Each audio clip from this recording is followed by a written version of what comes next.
De faly miaraba antsika rehetra indray am'ty alakamisy fa fito ny volana marsa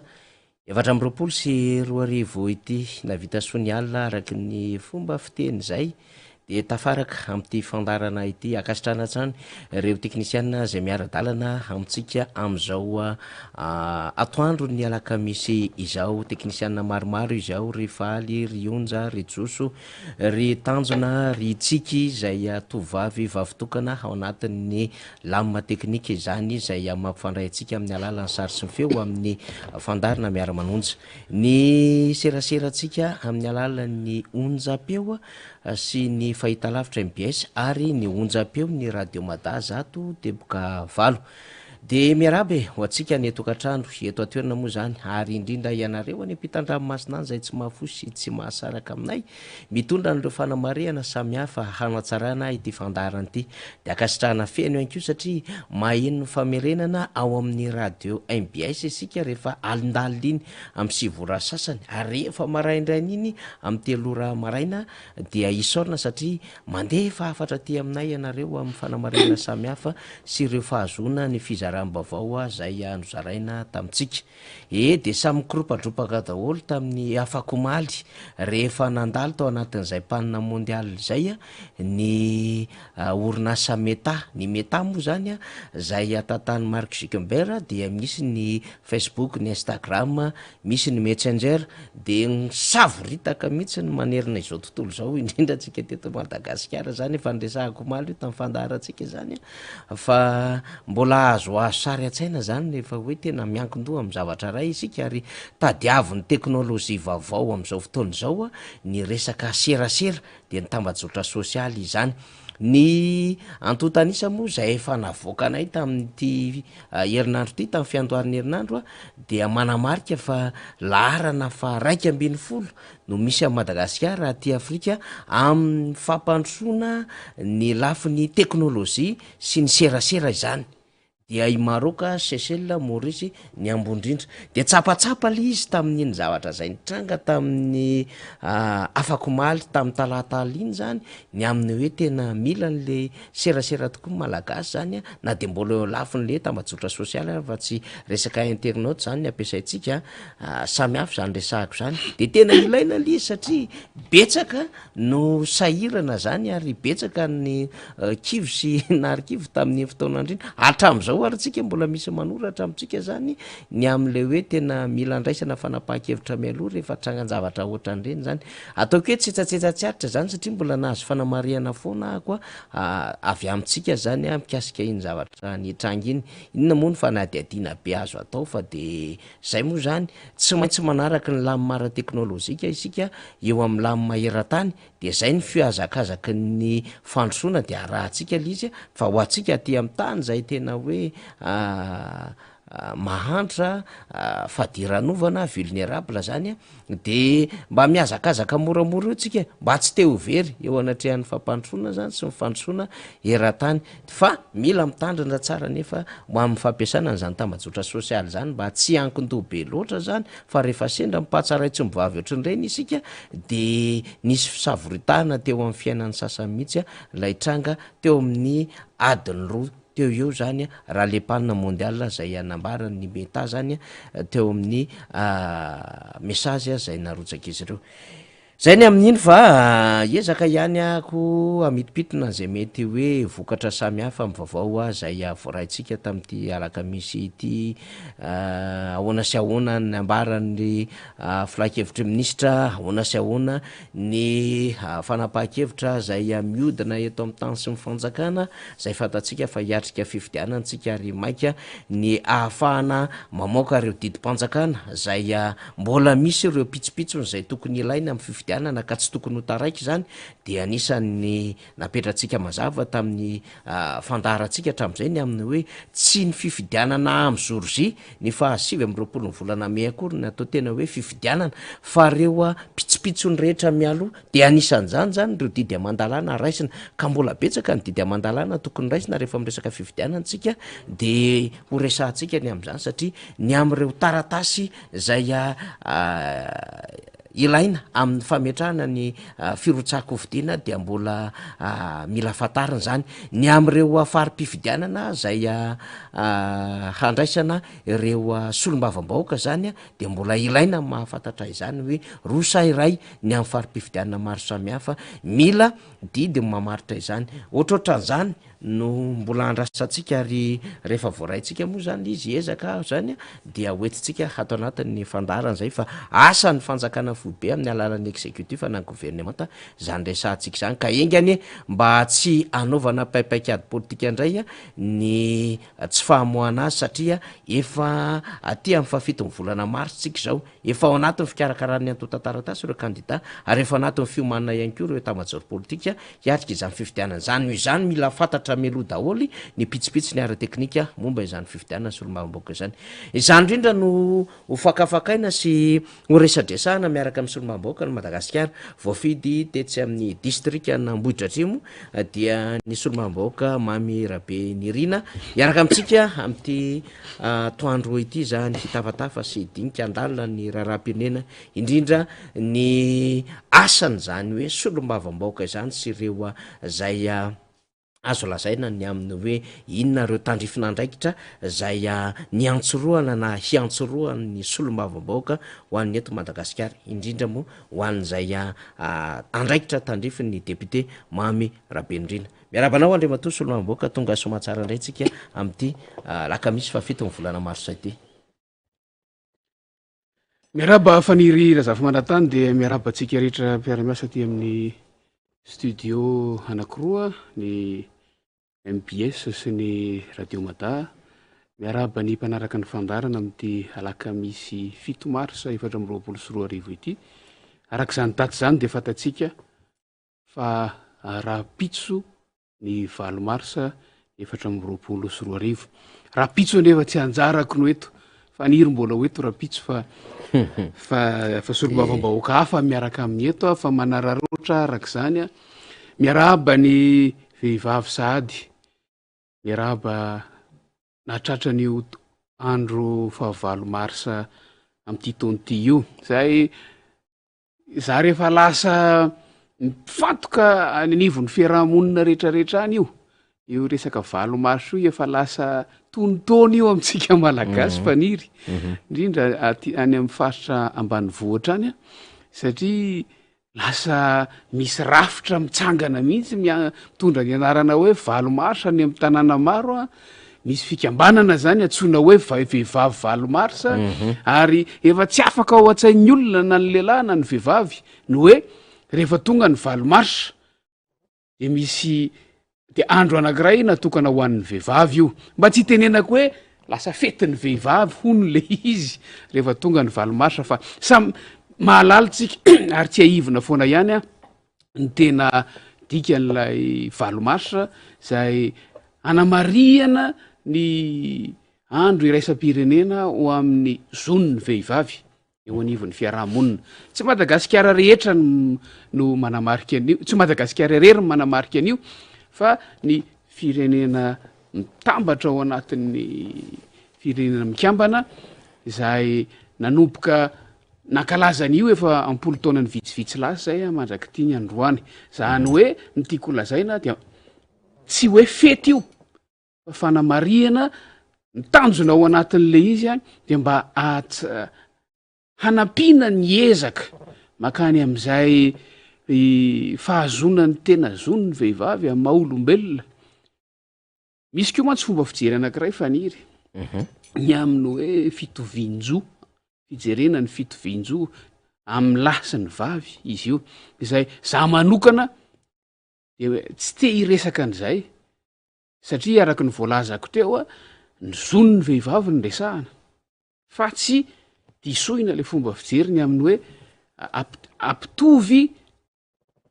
zo satria manjary misy adihevitra diso sy mivoana be ao anatin'le izy ara-tantara ara-piarahamonina sy ny zava-nisy ny ainana teto ambonin'ny tany dia niseho zany hoe nisy zo nila nampiarina eo amin'ny fiainan'ny vehivavy ary iainan'ny vehivavy eran'izao tontolo zao hitoviny ny vehivavy rehetra eran'izao tontolo zao zany hoe tsy misy idirany zay an'ny lehilahy io hoe zay zon'ny lehilahy fa zon'ny vehivavy ny resaka eto a ary ny vehivavy rehetra eran'izao tontolo zao na any Azia io na aty Afrika io na any Amerika Atsimo na any Amerika Avaratra io na any Eropa io na any amin'ny faritra hafa io a zay fitoviana amin'ny mahasamy olombelona samy vehivavy zay eo amin'ny lafiny rehetra no resahana rehefa io ka dia manantitra ny arahaba sahady ho atsika vehivavy ho an'ny vehivavy rehetra ho an'ny vehivavy rehetra manerana ny Madagasikara ny malagasy rehetra isika amin'ny faritra sasatsasany moa de ho tafahoana ihany rapitso any anivon'ny fankalazana ny isan-karazany indrindra eny anivon'ny distrika Ambohidratrimo a fa tsy aro voatety avokoa nefa ny faritra rehetra fa dia fa miarahaba ny rehetra manantena iona am'izay mifaneny eny an-dalana sy eny mpanaovana mpanatanterahana fandaram-potoana isan-karazany eny matetika ohatra hoe ao amin'ny distrika Ambohidratrimo zao amintsika miresaka zao efa nanomboka omaly alarobia talata de efa misy ny hetsika isan-karazany tafiditra ao anatin'izany fankalazana ny fahavalo ny volana marsa izany na de mbola rapitso aza vo valo marsa misy a ao arinan'ny valo marsa any faritra tapany avaratra iny ohatra zao Antanety be Mahazaza sy Ampari any amin'ny commune Ambato iny zany de sabotsy mihitsy vo ankalaza azy mitokana ny azy satria ny azy tiany hiavaka mihitsy isam-pokotany ary tsy ry zareo rery fa ny tiako lazaina de hoe hatramin'ny alahady aza mbola isy ny commune sy ny faritra ary ny fokotany izay ankalaza an'io valo mars io anehotsika fa zava-dehibe amin'ny fiarahamonina io andro ny valo marsa zay napetraka ny firenena mikambana iarahana mankalaza iarahana manino zany manosika ny ady ho amin'ny zon'ny vehivavy zay eny ary fampidirana moa zany de efa nalefa ny solombavamboaka mamyrabenirina meloa zany ny fiarabana ho an'ny vehivavy maneran-tany ho an'ny vehivavy eto Madagasikara indrindra miavaka an'izany ny vehivavy ao amin'ny distrika Ambohidratrimo maromaro ny commune mandrafitra ny distrika Ambohidratrimo 420 samy anina ny fomba kalazany amin'izay tandrify azy daholo isika any amin'ireny commune reny indrindra amin'ny fokotany zay amanjatony raha distrika Ambohidratrimo resana satria 300 fokotany mahery izany distrika zany dia mahazoan'izay hoe fankalazana finaritra zay ho an'ny vehivavy ao amin'izany distrika izany rehefa miresaka moa zany tsika ny zava-misy iaina firenena amin'izao fotoana zao député Rabendrina dia ny aingana sy akaiky indrindra de ny hiatrehana ny fifidianana ny fahasivy amin'ny roapolo ny volana May ny fifidianana ho ihany resahako teo mbola misy pitsipitsiny eo mididy amandalana mbola andrasana amin'izao fotoana zao mba tsy ho taraiky satria mila fiomanana ihany koa ny firotsahako fidiana ho an'ireo candidat na de eo ara lay tikantso amin'ny alalan'le petrabola roapolo tapitrisa ariary zay ataony fitondram-panjakana tsy maintsy harotsaka ho fandraisana anjara anatin'izany fifidianana zany ny fantanina mipetraka député Mamyrabenrina de hoe manahoana sy manahoana ny tena andraikitra izany solombavambahoaka izany raha toka tena horesahana izany amin'izao fotoana izao satria ndraindray manko dia mila mifangaro ihany le hoe solombavambahoaka mpanao lalàna mpanatanteraka mpanao asa eny amin'ny tandrify azy de ianao nanana andraikitra andeha ataoko hoe fotoana vitsivitsy teo anivon'ny anteny meram-pirenena ary questeur ianao am'izao fotoana zao tsara aloha mialohany tena isy ny fifandraisen-dahatra sy ho famerenina indray zay hoe adevitra ho an'ny fifidianana izay dia aleo aloha satria izay ny fangatahany be sy maro amintsika ny amin'ny hoe tena inona marina moa ny andraikitra sy asany zany député izany dia eo ianao angambany député Mamyrabenrina afaka mba hiresaka amin'izay ho an'ny mpanaraka antsika amin'ity alakamisy ity araky ny efa fantatsika dia androm-panjakana anankiray ny anteny miram-pirenena no rafitra iasany ny solombavambahoaka ary mizara fahefana telo lehibe ny fahefana misy eto amin'ny Repoblika Madagasikara eo ny fahefana mpanatanteraka zay resahantsika foana eto tarihin'ny voalohan'ny repoblika sy ny lehibe ny gouvernemanta eo ny fahefana fitsarana ary eo ny fahefana mpanao lalàna zay misy ny anteny mira rotonta. Io fahefana mpanao lalàna io zany no ataoko hoe rafitra misy ny solombavambahoaka. Ny anteny mira rotonta, ny anteny mira pirenena moa no resaka eto satria solombavambahoaka. Ny anteny mira pirenena no androm-panjakana anankiray iasany ny solombavambahoaka, ary ny solombavambahoaka na ny député na ny mpikambana amin'ny parlement taozy izy ny firenena sasany, ireo dia antsoina koa hoe arak'izay mampikambana amin'ny parlement zay mpikambana amin'ny anteny mira pirenena. Zany hoe mitovy ihany zany ny atao hoe solombavambahoaka ny Madagasikara sy ny hoe mpikambana amin'ny anteny mira pirenena. Araka ny voalaza ny lalam-panondrenana dia olom-boafidy ireo,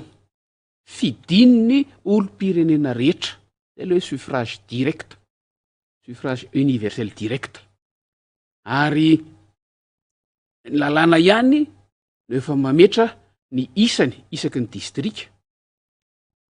zay arakaraky ny isan'ny mponina sy ny isan'ny mpifidy. Ireo solombavambahoaka ireo zany raha ny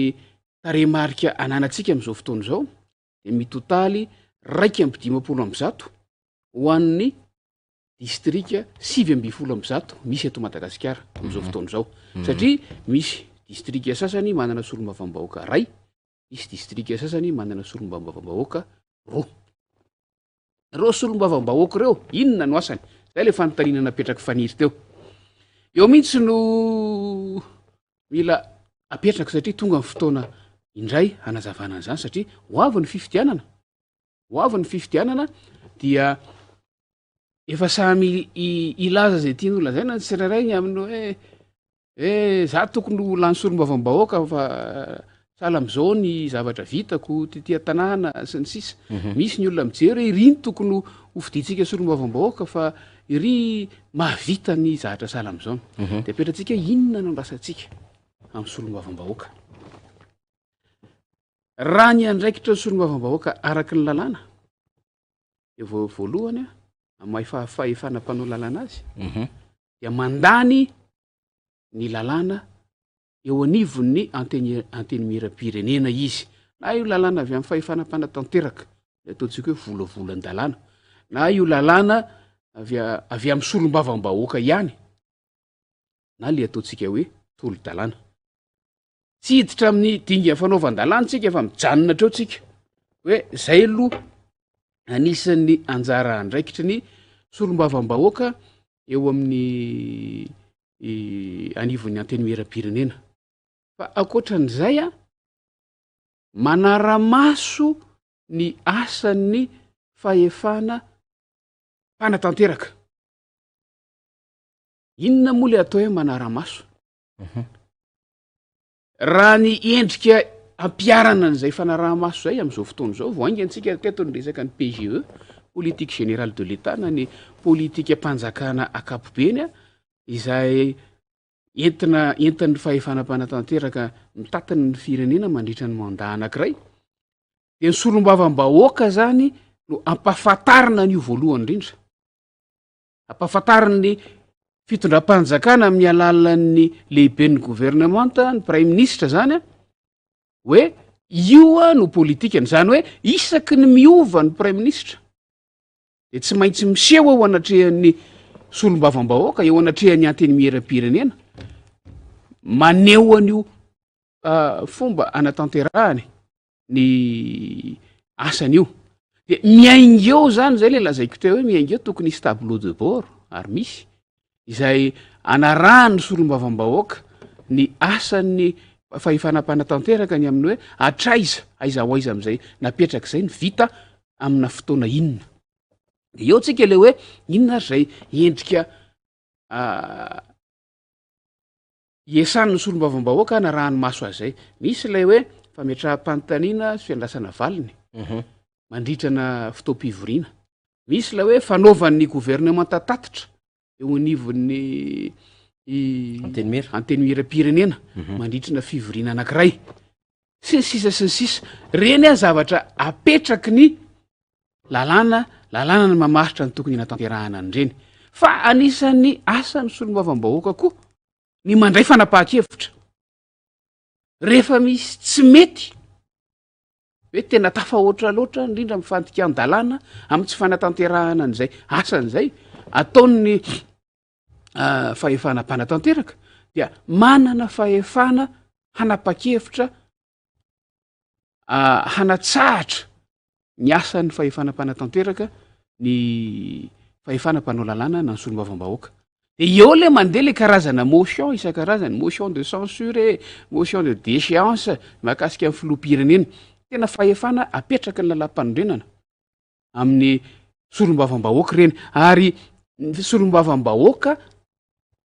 amin'ny alalan'ny fomba fijeriny manokana amin'ny alalan'ny antoko politika manendry azy satria tokony manana antoko politika ny solombavam-bahoaka satria politika no atao ao fa zany hoe raha tsy manana izy tonga ao de mivondrona anatina vondrona parlementaire anankiray amin'ny alalan'ireny no raisana fanapahan-kevitra azo lazaina ataontsika anaty farangososona hoe mitsara ny asan'ny mpitondra fanjakana mitsara ny asan'ny fahefana mpanatanteraka dia tsarotsika tsara ny tantaran'ny motion de censure na fitsopaha-pitokisany reny fa mitovy hevitra ny akamaroan'ny solombavam-bahoaka ny amin'ny hoe tsy lasa itsony ty fa tsy vita n'ilay prime ministre tsony le fanatanterahana ny asany a fa dia raha nandeha zany lay dingan'ny motion de censure de niala tamin'ny toerany ilay lehiben'ny gouvernemanta fa efan'ny solombavam-bahoaka asan'ny solombavam-bahoaka daholo zany fa anisan'ny asan'ny solombavam-bahoaka ihany keo ilay fanaovana tombanezaka ny asan'ny gouvernemanta fanaraka am'le teo ihany a fa tena manana endrika tombanezaka mihitsy izy am'ty ndray mitoraka ty ny tombanezaka tsy voatery hoe ohatran'le teo fandraisana fanapahan-kevitra avy hatrany fa milaza hoe inona ny nety inona tsy nety inona vita inona tsy vita nanahoana ny fiatraikany tamin'ny fiarahamonina nanahoana ny fiatraikan'ny asan'ny gouvernemanta tamin'ny inona ty izy tamin'ny fiainan'ny vahoaka dia izay a no nahatonga tamin'ity mandat ity nananganana an'lay atao hoe 32e commission zany hoe vao miera faharoa amby telopolo eo anivony ny anteny miera-pirenena izay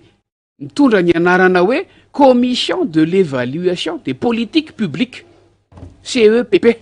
zay le 32e commission mazava ho azy a amin'ny maha commission azy dia commission maharitra io vao miera maharitra eo anivony anteny miera-pirenena io misy solombavam-bahoaka mpikambana io dia miasa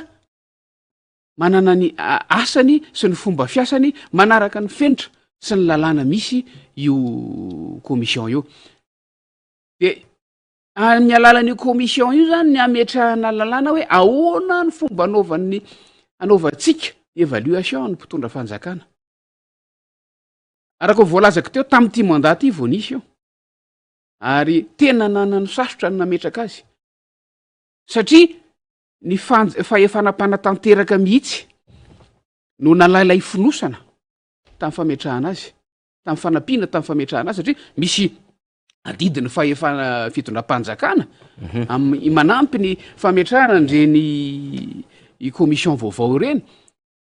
mazava ho azy fa tsy vo zao vo nisy zany atao hoe rafitra mpanao tombanezaka zany fa ny ministera tsirairay io ohatra efa manana ny gouvernementa ray manontolo efa manana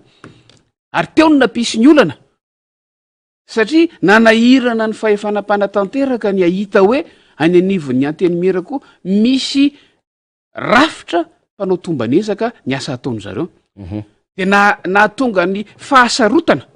hatram'izao nge tsy mivoaka ilay lalàna napetraka io commission io satria ny maro anisa ao anatin'ny anteny miera-pirenena izay mahazo ny toromarika avy any amin'ny fahefana mpanatanteraka ataontsika hoe zay le izy de tonga de isaky no alefy io tolo-dalàna io de misy sakana foana mipoitra avy any tonga am'lay teny hoe voadaka ilay tolo-dalàna ary zany no mahatonga amin'ny teny hoe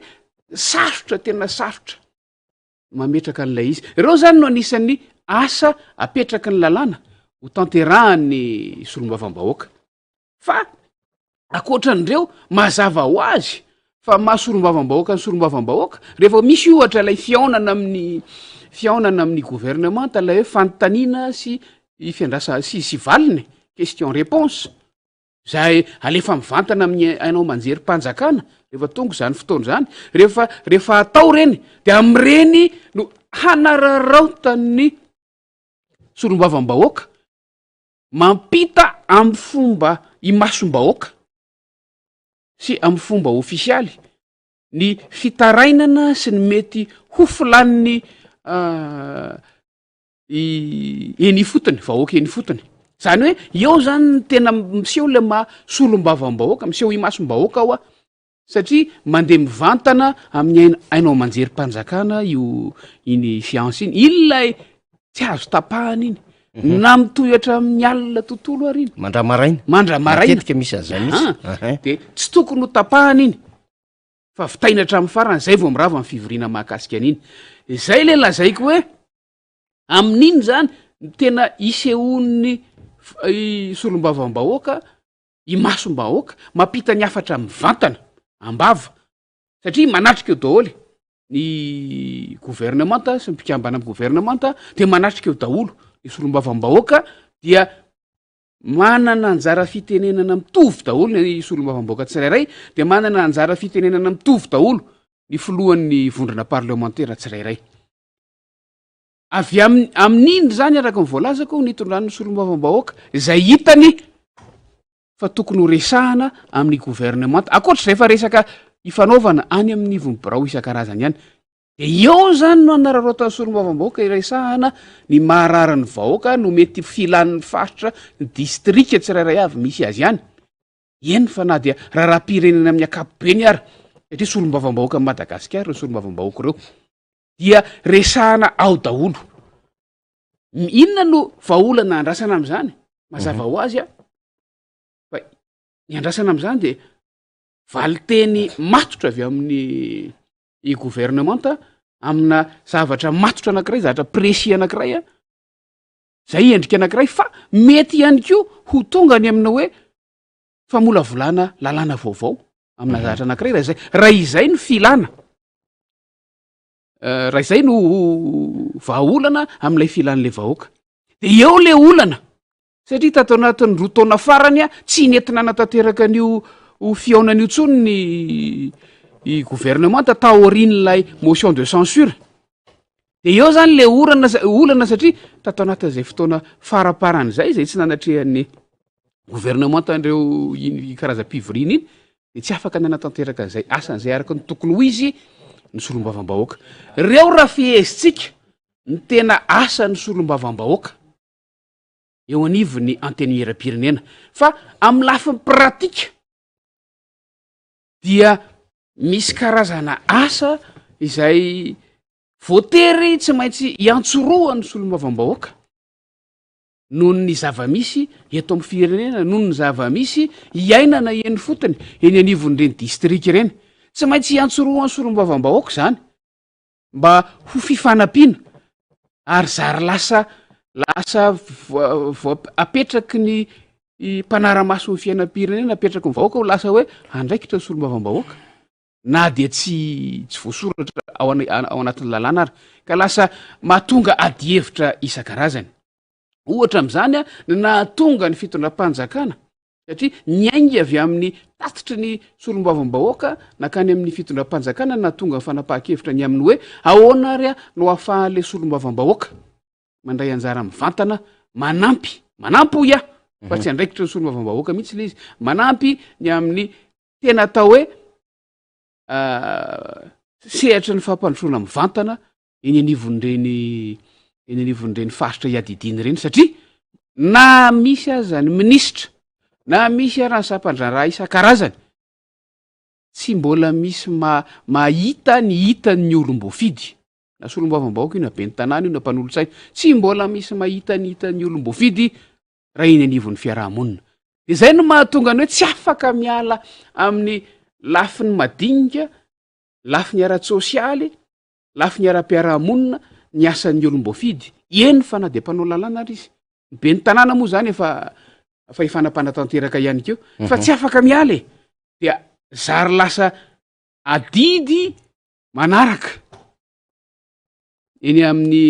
fanatanterahany solombavam-bahoaka ny asany zavatra ohatran'izany zay fanirra fehezina amin'ny akapobeny ny asan'ny solombavam-bahoaka fa eo amin'ny pratika ihany fanatanterahany solombavam-bahoaka ny asany ahoana moa no ahazony an'ilay feon'ny vahoaka raha tsy misy ko ny fomba iaonany am'ireo vahoaka ireo na ny solotenany de zay no mahatonga anay zahay ohatra nanana fomba fiasatra am'izay na solombavam-bahoaka anay ny aminy hoe mitety an'ireo komuna ireo amina vanim-potoana eny mety indrindra de hoe anelanelana fivoriana ara-potoana kanefa tsy voafehan'izay le izy fa raha sahala aminy hoe distrika tena ngeza ohatrany anay Ambohidratrimo zao de na tsefatsefany eny na anaty fivoriana ara-potoana azy de mandeha zahay rehefa misy ny fotoana mitety an'ireny komuna sy fokotany reny fokotany 930 eo Ambohidratrimo betsaka zany betsaka zany Antananarivo renivohitra 192 170 ary zay a de efa nanao ina moa zany kajikajy tsotsotra fa 300 latsaka kely ny fokotany eo voatety hitako maso za fa tsy hoe ny ekipako manahoana ny lalana am'zany député membre tsy resahana tsony fa misy zany a ataoko hoe afaka ny tomobile fa sahirana misy zany a tena tsy afaka ny tomobile fa tsy maintsy moto ary misy zany a tena mety hoe asiana ditongotra kely tsy vita ny iambo eto hoe tsy maintsy hoale daholo reny tsy maintsy ale ditongotra reny fa de ny moto aloha ny tena ezahana na mepita-rano ary io misy fotoana bataina amin'ny moto rehefa tsy afaka amin'ny rano ny namana sy ny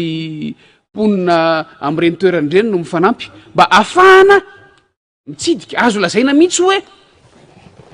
ny fomba fiasanay mba tsy tena anako hoe mitady antony idinana am'ireny a dia mifampiresaka mmeloha am'ireny tompona ndraikitry ny any am'ireny tanàna ireny de midina any na ataoko hoe olona 50 fosiny arany eo na olona 30 ny eo miona efa zava-dehibe zay fa nandritra zay fotoana na solombavam-bahoaka anay zay kosa aloha de samilaza fa raha mbola eo Ambohidratrimo de eo amin'ny 20 fokotany eo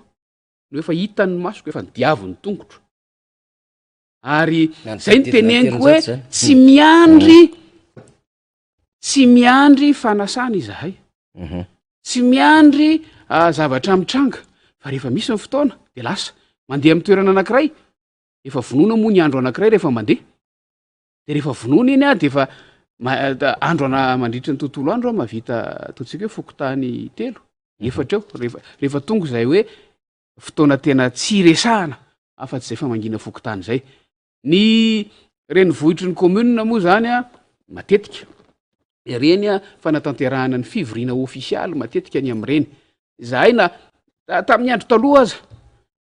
rehefa tiako tenenina hoe fony zay mbola be ny tanàna nisy ny atao hoe réunion mensuelle rehefa ho tanterahany reny dia nataonay fomba fiasa mihitsy za moa tam'izany secrétaire généralny fikambanany be ny tanàna natao fomba fiasa mihitsy ny hoe mifindrafindra isaky ny komuna ny fanatanterahana an'ireny fivoriany reny a mba ampisy aina n'le asa le fiainam-piarahamonina de toy izany ihany ko no nitondranay ny asa rehefa lasa solombavam-bahoaka zay hoe tsy renivohitra ny komuna ihany no ahafahana miaona rehefa misy zahatra atao fa midina am'ireny fokotany isan-karazany reny fa na de le fifankahitana am'le vahoaka fotsiny aza de efa mitondra aina vaovao ho an'lay vahoaka any am'ireny faritra reny ary reny no ahitana fa ndraindray tsy eritreretin'le olona akory hoe zavatra mety azo resahana ao anatin'ny 10 minitra rehefa any an-toerana de voava ny olana kely anankiray mba tsy andrasana lafiny teknika be sy etude be miainga avy any amina ministera sy ny sisa fa tonga dia vita n'le fampiresahanay solombavam-bahoaka sy ireo vahoaka eo an-toerana ao anatin'ny fandalovana indray mandeha ohatra midina amina toerana anankiray zay dia any no ahitana hoe tany ambo-pionana ohatra aloha resahany zany tonga ao zay mahita hoe any moa tsy misy électricité tsy misy jiro tsy misy ninina kanefa mety hoe zavatra kely tsy de hoe lafo be manahoana de mety ahafahana manazava manao farafahakely ny fanazavana n'ilay CSB tao any ambanivohitra moa CSB zany hôpitaly ny anarany azo natao zany a ary natao a tao anatin'ny fotoana foy a tsy nila procédure be tsy nila étude be tsy nila fiandrasana ino ty izy avalina avy amin'ny sampandara isan-karazany fa fifampiresahana ilazana ampahafantarina ny solon-tena-panjakana voakasika eo anatin'le izy a samy faly eo anatin'le izy rehefa avy eo hoe misy zavatra vita santionany zany e fa ohatra koa nefa misy ohatra ny zavatra tena ngeza zay ilana ny fanelanelana ny solombavam-bahoaka raha asiasika fa tsy voaraiko avy hatrany zao moa ny listra faniry fa ho tao tany saiko fotsiny mandalo eo amin'ny lalako saiko foninanao an'iny lalana mandalo tsara sotra mandalo laniera mipoitra ty hivato iny ny fitondram-panjakana ohatra zany a afa mihitsy angeny tracé ny drafitra ny plan zay napetraka ny fitondram-panjakana tam'izany fotoana zany mamakivaky tanàna tao hivato tao ary ny omana andrava trano maro isan-karazany fa izahay iza ny vory niaraka tamin'ny fokon'olona teo an-tanàna tao amin'io trampokon'olona vaovao mbola tsy vita izy tam'izany ao hivato dia nandinika hoe ahoana ny inona ny vahaolana am'ty fa ny anaovana fotodrafitrasa vaovao tsy andravana ny efa misy kosa tsy anelingelenina ny fiarahamonina de ny fampirarata ny fitondram-panjakana tam'izany fotoana zany na azonan'io lalana le atsika maraitsy ariva mandalo amin'ny bani mivoaka eo amin'ny rond-point amin'ny bani iny raha tsy nisy zany fifampiresahana nandraisan'ny solombavam-bahoaka anjara zany fifampidiniana tamin'ny fitondram-panjakana de nanitsy avy any alaniera io tonga de nanitsy tany vato zany hoe saika tsy ho voakitika zany ny vodivonan'ny bani iny fa tanànan'olona tao ampovoany tao saika rava ohatra zany voaingy antsika ny resaka n'iny le makambotro manjaka iny zay saika tetika asa-panjakana ny saika hanotitra azy ratsaroatsika izahay iza solombavam-bahoaka zay tompony andraikitra amin'iny faritra iny teo amin'ny sampanany digy teo andro vitsivitsy nantsoiny ny vahoaka de niarana neo hevitra teo ny amin'ny hoe tsy mety io tsy hevitra bontolo a fa nandrafitra ny ino ty izy ny argument rehetra ara-teknika izahay eo ny lafin'ny teknika fanajariana ny tany fivoahany rano eo ny lafin'ny toe-karena ny amin'ny mahasompotra niny faritra iny ara-pambolem-bary eo ny lafin'ny sosialy ny amin'ny fahaverezana asa raha ohatra ka tototry ny tambary iny zay efa narivony hektara zay kototofana tam'izany fotoana zany sy ny lafa maro hafa indrindrakolotsaina ny sotoavina sisisa ireny no narafitro miala tsiny amin'ny teny hoe narafitro fa ireny no narafitra de nentina no zaraina tamin'ny tompona andraikitra isatsokajiny teo ministera izay nitatana nireny tetikasa ireny nentina ny vezivezy tamin'ny ainao manjery isan-karazany ny edikevitra tsy adiniko ny adihevitra fanaovako tamin'ny talian'ny kabinetra ny ministera ny fanajariana ny tany tam'izany tamina hainao manjery anankiray zay tena nafana mihitsy fa zay kosa rehefa resy lahatra hoe tsy mety io de tsy mety io fantatsika mivokany za tsy miteny hoe za rery fa za sy vahoaka niaro an'iny lemaka iny fantatsika mivokany fa tsy nitotofana lay tany fa nivokany taty ambadika tsy fantatsika de nandefasan'ny fitondram-panjakana nandefasan'ny fiadidinan'ny repoblika zay ny marina mpitandro filaminana nanambana fisamborana tao amin'ny broko tao ambodratrimo tam'izany tam'ireny fotoany reny satria nolazaina tam'izany fa manelingelona ny tetikasa ny fitondram-panjakana de nalefa tao amiko lay manamboninahitra anankiray ny teny hoe ho tonga amin'ny fisamborana anao ty de ozy a manao ny asa koa zay le asana solombavam-bahoaka misolo tena ny vahoaka raha nandrafitra nyreny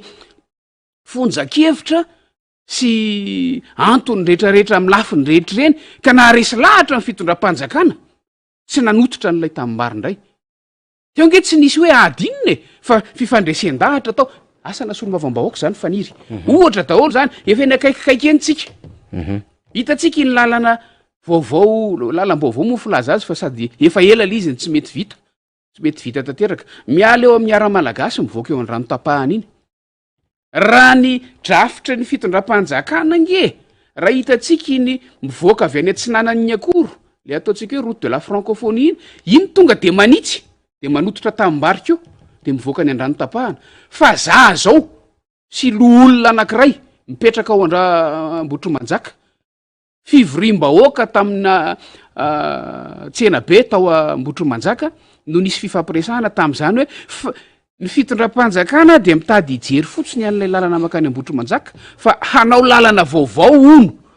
miala ry ampivoan'ny diga ry amantana ny andranotapahana ary teo zay no mifanaraka ny amin'ny hoe tsy maintsy ediny eny anivon'ny fitondram-panjakana ny amin'ny hoe occasion anankiray opportunité anankiray io avy tany iny lalana mivily makany Ambotro Manjaka iny nandresy ny ady hevitra nandresy ny fifandresen-dahatra dia ny rahantsika mahita iny miala eo amin'ny ara-malagasy vita ny lalana mivily makeo amin'ny tetezana Ambotro Manjaka de mivoaka makany andranotapahana raha io le tetezana ataon'ny ankizy sangisangy zary tena hoe fly over eo amboniny ara-malagasy io tsy tao anatin'ny drafitra voalohany angy io fa tery amin'ny avaratra kokoa isy rond-point zay teo misy sampanandalana izay teo ny saika ovakina de anototra tany 110 millions de dollars ny teti-bola tam'izany fotoana zany de zay ny teny hoe raha teti-bolana 110 millions de dollars olanina anotofana tamimbary hoe sady animbana volon'olona tsy aleo ve akisaka maketo amin'ity lalany ity dia vita mahazo tombony daholo na ny commune Ambotro Manjaka na ny lalana mamonjy ny RN4 zany asany solombavam-bahoaka zany faniry ary mandeha any amin'ny ataoko hoe lenta ambony ifandresen-dahatra fa matoa tanteraka zany resy lahatra fitondram-panjakana tam'izany fotoana zany karazany zany fa akoatran'izay moa eo zay le teneniko hoe amin'ny lafiny sosialy be de be ny zavatra natao any am'izany faritra Ambato zany eo zany zay le tantsoro-karatra sosialy fa le teo le tena hoe asa raikitra amin'ny mahasolombavambahoaka député asa raikitra amin'ny mahasolombavambahoaka le ndresantsika teo fa ny tantsoro-karatra sosialy misy ny zavatra maro misy ny la iteresantsika hoe vatsiny ny CLD vola zany ny anisany nanapahan'ny fanjakana hevitra ho anao an'io karazany betsaka raha tsy zany nanotarana ny ino ty izy ny tsenan'Ambato tamin'ny fotoan'andro zany no nanaovana ny tetezana izy ty izy ery anjaka varadrano zay efa tsy azo nampiasaina ntsony tamin'ny fotoan'andro sy ny teny atsinana Mero Mandroso zany nanaovana ny ino ty izy ny fanavaozana sekoly isan-karazany tamina commune maro isan-karazany zay tsy ho aro voatanisako hoe tony lisitra fa tena maro ary zany nampitaovana commune misy commune sasany any amin'ny tany tsy misy électricité nomena ordinateur sy panneau solaire maromaro vitsivitsy arak'izay ny ilaina mba hahafahany farafaratsiny ny amin'ny lafiny ara-taratasy na ny soro-ampiakohonana fotsiny aza mba mivoaka avy amin'ny ordinateur zany nahafahana nanome moto be ny tanàna tam'izany fotoanandro zany sy ny ino ty izy fampitaovana service mpanjakana isan-karazany zany nahafahana rehefa ny fanarahana satria amin'ny fitantanana CLD tsy ny solombavam-bahoaka ny tompo fanapahan-kevitra fa misy an'ilay komity zay no naha CLD azy tam'izany fotoana zany zay misy ny olom-boafidy sy ny solon-tena-mpanjakana ao anatin'le izy ireo miara-manapa-kevitra nahafahana nanana tsara birao-mpanjakana isan-karazany tany amin'ny distrika nisy anay aloha fantatro fa any amin'ny distrika sasany ihany ko any amin'ny distrika sasany ihany ko de ohatr'izay lay fomba fiasa fa sationany zany fa misy ko no hitadiavany solombavam-bahoaka fa matsimbola ivelany rafim-panjakana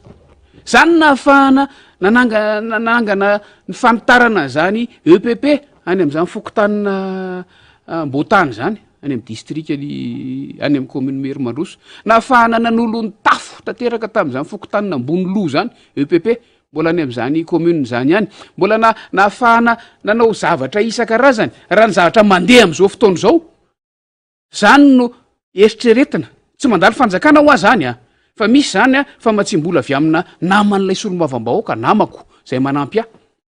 sy za mitady ny famatsimbola aviavanana amitsika miresaky zao ndao resahantsika ny am'izao fotoana zao zay zahatra mandeha am'izao fotoana zao voandroany maraina no mandefa ny entana fanampiny makany amin'ny tanànany manantsoa any am'zaon'ny 4 moa no afantarantsika azy zay anaovana tetezana anankiray mba ampifandray mivantana ny commune Merimandroso sy ny commune Tsafilo ary Ambohimpionana atao beton io satria ny zavatra teo a de efa tena potika tanteraka averiko fa voandroany maraina no nisy ny fandefasana ny fitaovana fanampiny tany ary antenaina ho vita tsy ho ela zany zavatra zany anisan'ny zavatra resahana am'izao fotoana zao ny hoe any amin'ny faritra commune Ambohimpionana commune Ambohimpionana de misy fokontany tena sarahana renirano lehibe anankiray na mpianatra aza andeha hianatra any amin'ny CEG sahirana miala any amin'ny tapany atsinanana amin'io commune io fitsidiana n'ilay fokontany atao hoe Ambatotelo averiko le resaka teo no nahatonga ny fifampiresahana hoe ilainay ty de nijerena efa mampidina ny efa manatanteraka ny fampidinana ny matériaux makanika io zay tsy mandalo CLD zany a na siady tsy mandalo fitondram-panjakana zany a fa mitady ino ty izy famatsimbola ty ivelany any amin'ny faritra mpanotokana any nahafahanay tena nanangana fotsiny zao mpanotokana moa lala ny lalam-pirenena faefatra fa mpantokana ngezabe misy fokontany 7 de misy ny ataontsika avaradalana misy ny atao hoe atsimondalana ny avaradalana midona atya commune Tanety be Mahazaza sy Maizy aty ny atsimondalana mifatratra ry midona ry amin'ny renirano Farantsana ry renirano Kopa any Farantsana fa nisy EPP efitrano anankitelo ny tafatsangana tany tsy nisy zany na rerara avy amin'ny fanjakana nyaingatra amin'ny fotony zany efitrano anankitelo ny tafatsangana tany any amin'ny fokontany Tsapamahazo farany andrefana amin'ny district Ambohidratrimo zany efa idona amin'ny commune Miantso amin'ny district Ankazobe sationa ny mandeha ohatra mitanisa fotsiny sika faniry fa maro be ny azo resahana any am'zany fokontany Soamanjaka any amin'ny commune Pangabe zany na kipaky ny cyclone indray mandeha taona vitsivitsy lasa zay ny tafona sy ampahandrindriny ny EPP raha tsy nisy ny ezaka nataonay tamin'ny fitadiavana vahaolana aingana de aingana de lasatra amin'ny fotony ilay izy tao anatin'izay taona vitsivitsy faran'izay a satria voaverina amin'ny laona vita tsara aza satria nahazo tafo vaovao sy ny sisa ilay EPP afaka nampiasainy ny fiarahamonina anisan'izany resaka Pangabe ihany tsika ny fanarahanay rehefa nitsidika ny Pangabe zay tamin'ny fotoan'andro a ny fanarahanay tamin'ny ray aman-dreniny mpianatra tao amin'ny CEG na Pangabe ny hoe hanangana efitrano anankiroa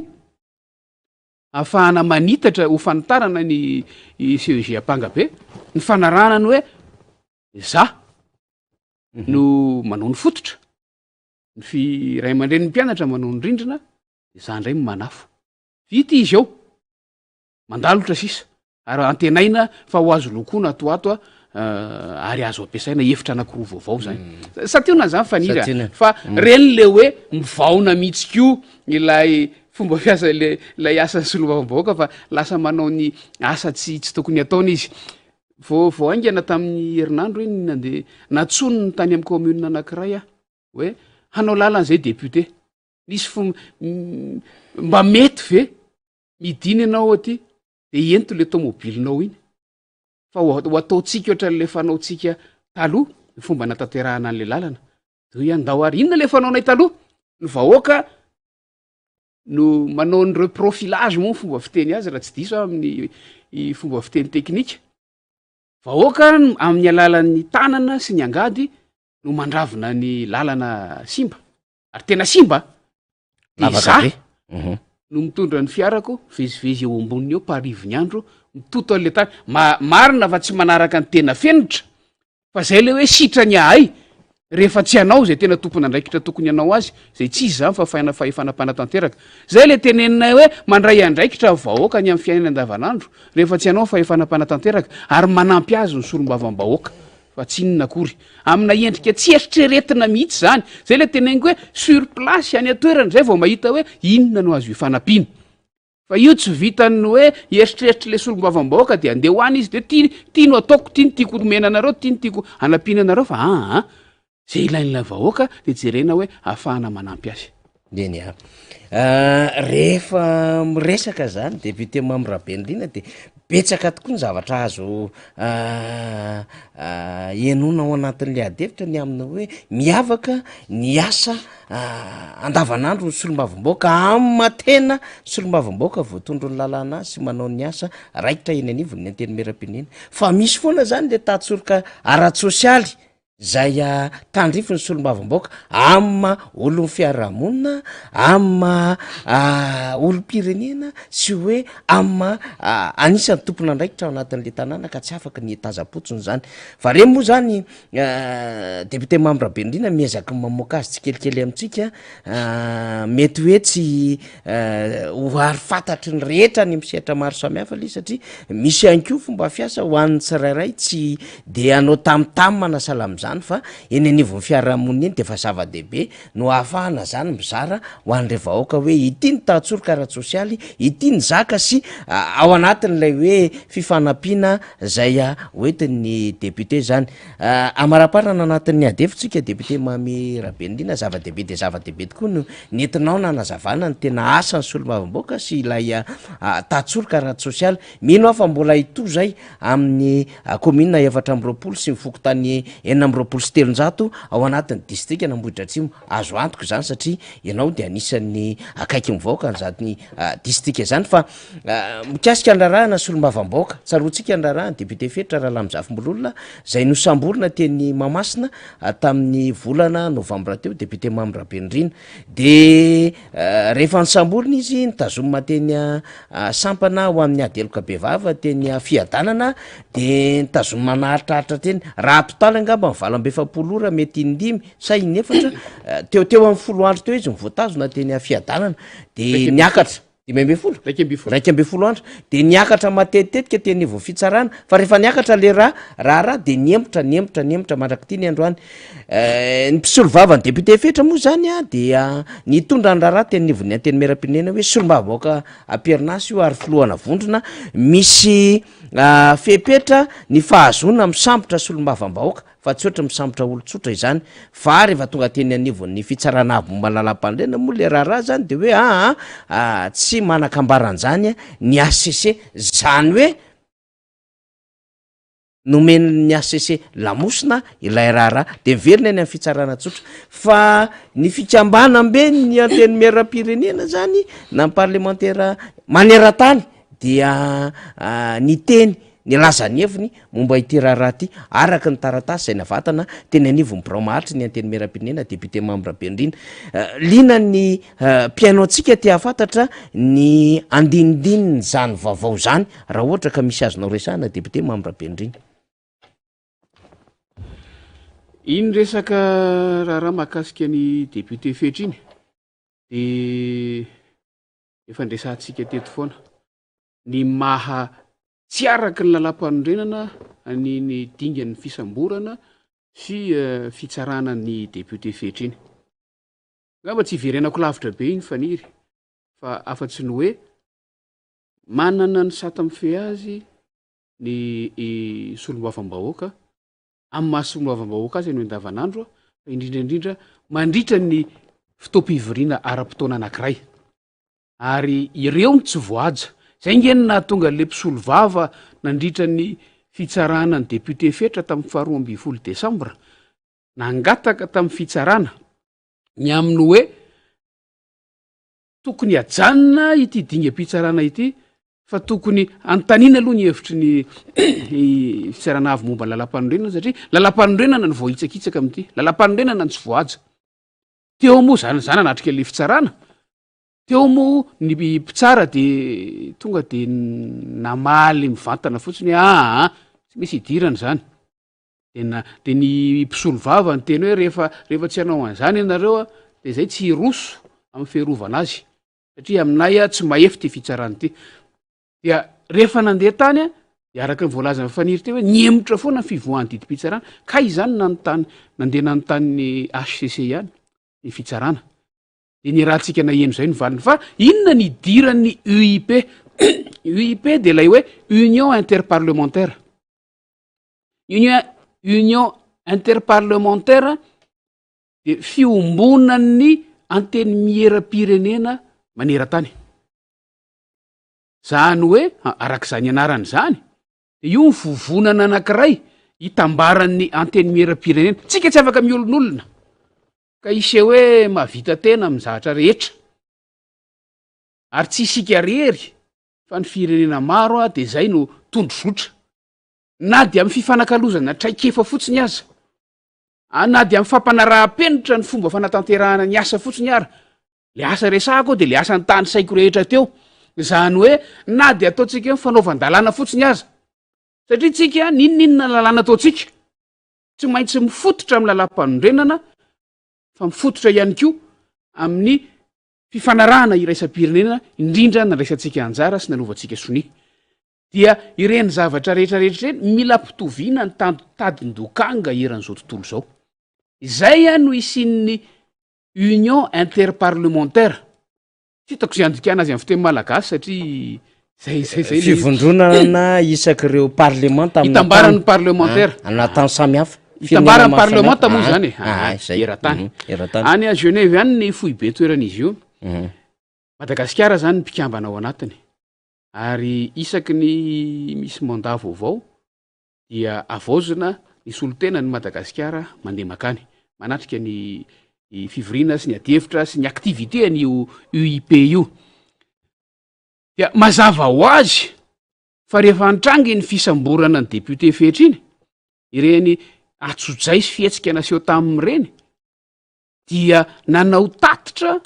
nakany amin'ny UIP ampahafantarana ny UIP fa indrindraindrindra akana hevitra ny anteny miera-pirenena tamin'ny alalan'ny solombavam-bahoaka misolo tena ny anteny miera-pirenena malagasy any anivony UIP io nampahafantarana azy amin'ny atsipiriny ny zavatra mitranga nampahafantarana azy amin'ny atsipiriny ny lalàna lalàna velona misy eto Madagasikara mba akana hevitra hoy sy ampahafantarana an zareo misy an'izao nge tranga mahazo anay zay le any de efa misy endrika firaisakina faniry zay le solidarité parlementaire iraisam-pirenena de rehefa nampahafantarana ny zareo io de nidininy tany ny zavatra rehetra zavatra nylazaina tao azo porofoina daholo nge inona ny lazaina tao lalàna misy azo porofoiny zany azo vakiny zany azo tadiaviny zany azonany originalna zany naporofoina hoe marina le voalaza sy ny zavatra nitranga zao efa misy ny internet azo porofoina amin'ny fomba maro nitatitra zay atao de iny taratasina voaka ny UIP iny zany nytoyny zay fitarainana na fampahafantarana nataon'ny parlemanta malagasy nakany amin'ny UIP zay dia mangataka fanampim-panazavana zareo am'izao fotoana zay ahafahany mandinika lalindalina kokoa amin'io raharahany député fetra io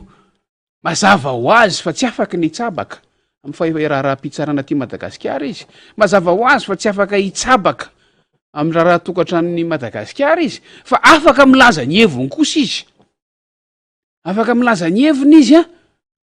amin'ny teboka maro indrindra araka ny lalàna fa indrindraindrindra afaka rehefa hitany hoe tokony harovana ilay solombavam-bahoaka de afaka miaro n'lay solombavam-bahoaka amin'ny alalan'lay fanehoan-kevitra izy fatatsika efa amin'ny tsy lafi ny fifandraisany iraisam-pirenena manana ny tanjany sy ny heriny zany fanehoan-kevitra izany indrindra na amina rafitra matanjaka be efa fatapoko fatam-pirenena izany ary zay io zavatra mitranga io faniry dia maka ny fanampim-baovao zany zareo ahafahany zareo mandinika lalindalina kokoa sy misimisy kokoa ny inony ty izy ny ilay raharahany député fetra ka hilazan'ny heviny zay no andrasantsika zay no andrasanay hilazan'ny heviny ao anatin'le izy mba ahafahana fanoro-hevitra ahafahana mifanoana indrindraindrindra ao anatin'ilay adi-hevitra satria fatatsika ho atsika ty atoerana dia mahalala ny zava-misy fa misy karazana zo be de be tsy voaja tao anatin'iny eo mizoma parlementaire fa eo mizoma olo-pirenena fa eo indrindraindrindra ny zoma olombelona tamin'ny fomba ny samborana ny fetra satria fatatsika tsara miparitaka raha zao tontolo zao ny sary tamin'ny fomba ny samborana azy a teo mamasina sy ny fomba ataoko hoe natao taminy a mandra-patonga ny tany amin'ny prosandary teny fiadanana voapirofo zany fa tena herisetra no natao taminy tam'izany zavatra zay ifaniri no azo lazaina amin'iny zany hoe tantara mbola mitoy io fa tsy hoe fanapahakevitra kory ny taratasina voaka ny UIP iny fa tantara mbola mitoy manara-maso tsara zany ny vondron'ireo parlementaire maneran-tany tena manara-maso ary izahay eo anivon'ny anteny mira-pirenena tonga teo amin'ny braoko io antota taratasy io nentiny ino ty izy ny fandraharahana ny anteny mira-pirenena ny amin'ny hoe ahafahana mijery hoe ahoana ny fomba anoizana ny ty raharaha ty zay faniry tena tantara am'to zany izy fa tsy hoe mbola vitatreo zany raha ny fantatra moa de amin'ny anoany amin'ny faharoambe folo ny volana maro zany amin'ny herinandro ambony zany no hiakatra fitsarany andray ny raharaha député fetra raha lamizafombololona de ho hitatsika eo indray zany ny toyany na efa afaka mamoaka didy ny fitsarana na mbola hiazoazo eo indray ka hanemitra azy zay raharaha zay de ho hitatsika eo moa zany fa fizaram-bavao no ataontsika eto amin'ny fandarantsika makasitraka ny soloam-boaka mahamira be indrintsika tamin'ity alaka misy ity fantatra fa mbola betsaka ihany koa ny didy amanandraikitra zay mbola sahany eo anivon'ny anteny mera-pirenena any amin'ny distrika Ambohidratrimo sy eny anivon'ny fiarahamonina samy hafa eny de misaotra andriamatoa soloam-boaka maniry indray amin'ny heriny an'io toy zao tafaradalana eto tsika hitondra vaovao misimisy indray ianao zay makasika ny fiainan'ny firenena indrindra am'ireo commune maromaro sy vokotany ato amin'ny distrika Ambohidratrimo zay miandry fantatra anao am'izao fotoana zao zay indrindra faliko eo tafaraka tamintsika tetondray androany ary mirary fo atsika rehetra ary manantena eona tsy ho ela satria ny tantara mitoy ny asa mitoy ny fiainam-pirenena mitoy mandra-piresaka tsy ho ela tompoka de misaotra ny député mamirabe indrintsika fa anoizantsika ny fandarana nisy vidéo ny paritaka tany ambadimbadika tany de rem-pianakaviana ndeha ataoko hoe rem-pianakaviana ny namoaka azy taoriana n'lay vidéo foy zay miresaka ny olan'ny mpianatra amina tranony mpianatra zany tany mifaritra varatry ny nosy tany Antsiranana tany betsaka ny fitakina betsaka ny adevitra anseho taorianan'zany fivoahana vidéo zany ny fimenomenonana kely samihafa amin'ny lafiny ara-tsosialy ny fiainana ihany koa zany dia saika mahazo vahana sy mahazo laka ho an'ny eto Madagasikara am'izao fotoana zao fa ity horona tsary fo izay nysotomina tamin'ny tambajotra sosialy ny ataona rem-pianakaviana ity alefanay amintsika moa zany mazava ho azy dia miresaka hoy aho ny fiainana andavanandro malagasy ary izy de milaza ny amin'ny hoe inona moa no imenomenonantsika inona moa no hanomezantsika tsiny na ho an'ny fitondram-panjakana zany na hoe hiatsotsoana fitondram-panjakana fa safidy ny vahoaka malagasy ny safidy an'izao fitondram-panjakana zao ka na inona ataon'le fitondram-panjakana de reveo manjany ohatran'izay le teny'le rem-pianakaviana satria efa ny safidy an'izany lay akamarombahoaka any am'izay toerana samihafa misy azy any mandray lesona maromaro arak'ilay fomba fiteny zay hoe ny fanehoan-kevitra indraindray tsy voatery ho ratsy fa misy lesona azo raisina am'izany fanehoan-kevitra zany de rehefa manaraka n'le fanehoan-kevitra ilay rem-pianakaviana de tena misy zavatra azo ratovina tokoa za amin'ny hoe fa maninona moa tsika no menomenona fa manino tsika no mametsiny fa manino tsika miantsoantso safidinao safidin'ireo olona any amin'ny faritra sasany no safidy angaratsy velona ka zay tiany anaovana azy eo fa efa azony zao ny fanjakana de zay miaritra mandritra ny 5 taona ve ohatrohatran'izay angamba nle tiany ambaro anatin'l izy fa anjarantsika miaino fa tena misy afatra lehibe zay resahany ty rempianakaviany ity nindramintsika hoa izany fanioikevon'zany mba hahatonga saina tokoa ao anatin'zao vanimpotoana izao de angatantsika namana teknisianna andefa izany oronatsary izany mianatra ny université ambilobe mbanja degosirez izoma tsy afahitatsika fahela rango tam 10 taogno loso 10 taogno loso tagny tsy afateo fo mail école ndreo tsy afaka raha io ino ma ny mampivalamboetry vozio nandeha propagande nareo baka jerinareo mpodimpody hely hoe jerinareo tsy ho za mahinihiny fo aminareo jiaby magnano fitondram-panjakana atrefa hitany tany université io ils l'ont vu le sait mais ils sont fous complètement ino mampiafatrafatra zio io raha fahaindreo fa hitandreo zanaka président république ony mianatra Suisse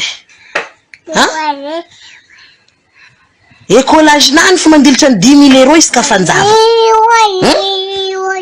ino manihantony nangalanao nationalité vazaha napetraka ta président république question zay ino ny navaliny avenir aniry zanako izy mazava hoazy fa Madagasikara tsisy avenir zay boka fa mazava hoazy fa hitanareo zay boka regninareo fitiavantegna nany fa avenir ny zanany nagnanaovany nationalité français tsy avenir ny Madagasikara ny toininy teo fa avenir ny zanany ino koa ny mampabagniky anareo zao ty rajoela ty non raha nitadiavinareo nazonareo raha nitadiavinareo fo za kajo mitandregnanareo mitawawawa fitondram-panjakana rango ny biafa ny masoko ny hainako ty za tsara nahita RN6 kombo io kombo baka lalagna RN6 ao zao io kombo aia zao ministre ny éducation ministre ny fampianaragna azao mazy damy lalatina zay magnaragna nany aia eza oeza izy eza oeza izy zao raha mandalo jiaby io aia anareo voleza miafatrafatra mitsambontsamboky iny tsisy fitondram-panjakana Madagasikara fa fitondrany baroa zegny any misy ty zany kanazy jiaby avoyeny andafy aty mianatra fa Madagasikara tada cimetière zay mitete botiko aminareo cimetière Madagasikara le raha maty jiaby baka andafy aty agny mandevigny izy cimetière Madagasikara fasambe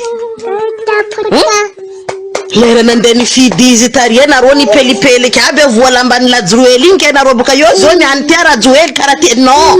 fermez vos bouches là lany biky vola io baka stratégie de mafia baka ataony aminareo fa nareo tsy may c'est la stratégie de mafia koa stratégie tsy mitady raha longue durée fa raha hitany manahiragna anao tout de suite ao fovonjeny tout de suite anao vita io objectif nany tatrany amarenao tsy dininao objectif nany tatrany zany kanazy jiaby andafy telagn'olo nany zao même pas 25 ans managna grande entreprise tsara jamais vu jamais connu au monde ndray zany ka président république européen tsy managna zanany managna vola baka io volany gasy anareo mandonderiko fo kapokany va 5 000 izy nany propagande ohatrinany kapokambary efa eninjato lafo be zany izy napetrany teo koragna navaliny bako le eninjato tonga de arrive le kapokambary 25-26 000 € montre anaovandry zanany fo montre fo io j'ai rien contre notre gouvernement za tsisy raha contre zatria za tsy olo mifidy je n'ai rien à foutre fa raha mampivolagna za eto anareo nifidisy ko mikapokapoko afodia vavanareo zegny fo objectif naka eto vavanareo ndro afodinareo zay reraka mitandregnanareo fa nehanareo nandeha nifidy tary nehanareo nandeha nitsambotsamboky ny tary président rajoely avo 10 000 boko lamba vao nareo fa lasa nareo raha tadiavinareo nazonareo anareo netitry nifidisy tary karaha ataony université ny Diogo zegny nareo misy Jocelyne main droite ny Rajoely izy ma tsy afaka magnano rapport agny Jocelyne tsy afaka mivolagna fa hoe mpianatra tanànanakaza la mijaly président za ty mpisolelaka magnaraka anao tagna misolelaka momba anao tsy afaka ataony zay tsy afaka ataony rapport fa mijaly mpianatra maintry université Diogo izy olona main droite ny président république Diegory Toi, ça te regarde ou pas navy aminareo Diegory izy ndo namboariny terany akoho hatria jerinareo hely si l'école namboariny université io terrain Yakobo koa nataony inauguration raha tadiavinareo volaiza miavatrafatra volaiza mibanibaniki nahazo 50 000 75 000 hely lomoeny baka ambany volo jiaby igny avolamba vao ino volomboasary stratégie mafiany vangoeny aminareo ta anareo ripaka satria jerinareo hely juste liny karaha le tany misy rajoely izy eo fa tsy hely volagna raha tsy aby amin'ny tanànanany tsy voavolana tanànanaka l'école naka tsy manjary terrain akoko raha nafety izy naraka président karaha fa be alanareo tsy ka za mivolagna anareo rô volagno fo isaka za mazoto za mivolagna anareo amarana volagno fo anareo mipetaka amin'ny président république koa nareo tsy mahay volagna raha tsisy amin'ny tanànanareo anareo koa nisy jery université nareo tsy karaha igny anareo tsisy jery hitany ke Tananarivo amboariny tsara 4 milliards raha nagnamboatra terrain 4 milliards lany nagnamboatra terrain Mamasina nefa ino avantage amin'ny terrain Mamasina 4 milliards lany nagnamboatra prison nagnamboatra prison 4 milliards kera te koragny eto za tsisy raha contre fitondram-panjakana nezoviny eo maje mampifozatra tsy mifidy tsy raha feky njery ataondreo taovandreo fa anareo tsisy jery le mpifidy reo reto haognany vava de misy zavatra maro be azo noraisina tao anatiny le fanehoan-kevitra zay nataony iny rempianakaviana iny ny ndramina hoy ala horonan-tsary zay navoaka ny pikasika ny zava-misy akapobeany ara-tsosialy ny firenena tsy hoe isika akory ny fandaja na ifananatra na ifanalevilevy amin'ity fiainana sarotra ity fa miezaka fotsiny tsika mandefa nyreny mba ho tsapany rehetra ny amina hoe efa nisy dingana sezaka natao nge nandritry nyreny etsika fotsy reny mba hahafahana manavitra n'le vahoaka sy manavitra ny tandrazana saingy zao moa mafy be lay fampiororona mafy be ilay faninjehana mafy be ilay ndeha ataotsika hoe fisamborana ho an'ireo zay sanjorona na ho an'izay hetsika ho an'ny fanavotam-pirenena izay tsy omena tsiny ihany koa amin'ny akabe ny vaoaka malagasy satria ny ombindray manitra tsy ndray mifo ary zay hoe ny ombindray manitra tsy ndray mifo zay dia any amina sehatra maro samihafa mihitsy ny voadona sy voankazoko zany omaly ohatra dia samina hitsika miparitaka tany an-tambajotra sosialy tany ny aminy hoe misy an'ireo zay ponina eny amin'ny falitra asa izay na boribory tany voalohany na boribory tany faefatra teniteny tampianaka teny zay nitondra banderole ny teny ny laza ny marary an'izy ireo de zay le tiatsika tenena ny aminy hoe tsy diso tamin'ny tolona nataony atsika fa raha ohatra moa mbola tsy miara amin'ny fo vahoaka malagasy na hoe mbola betsaka amin'ny fampiororona dia miezaka hatrany foana manohy an'le tolona makany amin'le fahombiazana zany de zay le antony mahatonga atsika amin'izao fotoan'izao hoe ndao hiroso ao anatin'ny fifidianana solomavim-baoka io fa ny fahazotsika toerana maro anisa zany tiatsika ambarana zany dia afaka hanova zavatra be ho an'ny fiainany firenena amin'ny ankapobeny ina moa tiatsika tenenina zany ny fandraisana fanapaha-kevitra rehefa maro anisa ny solomavim-baoka avy amin'ny fanoherana dia afaka mandray fanapaha-kevitra mifanitsy amin'ny lalam-panorenana na ho an'ny gouvernemanta zany na ho an'ny eny anivo ny fiadinany repoblika fa rehefa maro anisa ihany koa solomavim-baoka avy amin'ny ivony fanoherana eo anivony zany anteny meram-pirenena izany dia afaka mampiasa izay fahamarony izany eo amin'ny lafin'ny fanetsehana ny vahoaka malagasy any amin'ny distrika maro samihafa raha ohatra ka misy izany nde ataotsika hoe filana ny hevitry ny vahoaka izany azadinoana fa efa nambarany député Mambrabendrina tamin'ny fanazava-kevitra ny entiny teo momba ny andraikitra sy ny adidiny solomavim-baoka de ny aminy hoe tena mifanerasera amin'ny vahoaka ary tsy vitany eo manao tatitra amin'ny vahoaka fa maka ny hevitry ny vahoaka mihitsy amin'ireo zavatra heverina fa zava-dehibe eto amin'ny firenena izany donc zany am'ty ndray mitoraka ity tsy tony ny fifidianana tahaka izay nisy tany aloha tany tahaka ny fifidianana tamin'ny 5 taona lasa tahaka ny fifidianana tamin'ny 10 taona lasa na tahaka ny fifidianana tany amin'ny repoblika fahatelo na faharoa na repoblika voalohany ny fifidianana zay ho solomavim-baoka eo anivon'ny anteny meram-pirenena fa tena fifidianana manandanja no tanterahana de tokony iomana amin'izany re tompona andraikitra maro samihafa mivondrona ao anatin'ny firaisan-kina tokony iomana amin'izany ena olo-pirenena zay efa mahatsiaro fa voafitaka le fitondram-panjakana io ka mety ny fidy ho iaho